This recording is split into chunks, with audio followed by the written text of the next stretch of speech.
திருப்பாடல்கள் 34 7-17 முடிய. ஆண்டவருக்கு அஞ்சு வாழ்வோரை அவர் தம் தூதர் சூழ்ந்து நின்று காத்திடுவர். ஆண்டவர் எத்துணை இனியவர் என்று சுவைத்து பாருங்கள். அவரிடம் அடைக்கலம் புகுவோர் பேர் பெற்றோர். ஆண்டவரின் தூயோரே, அவருக்கு அஞ்சுங்கள். அவருக்கு அஞ்சுவோருக்கு எக்குறையும் இராது.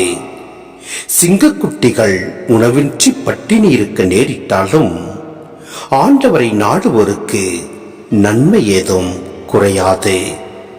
வாரீர் பிள்ளைகளே, நான் சொல்வதை கேளீர். ஆண்டவருக்கு அஞ்சுவதை பற்றி உங்களுக்கு கற்பிப்பேன். வாழ்க்கையில் இன்பம் காண விருப்பமா? வாழ்வின் வளத்தை தூய்க்குமாறு நெடுநாள் வாழ நாட்டமா? அப்படியெனில் தீச்சொல்லி நின்று உன் நாவை காத்திடு. வஞ்சக மொழியை உன் வாய்விட்டு விலகிடு. தீமையை விட்டு விலகு, நன்மையே செய். நல்வாழ்வை நாடு, அதை அடைவதிலேயே கருத்தாயிரு. ஆண்டவர் கண்கள் நீதிமான்களை நோக்குகின்றன.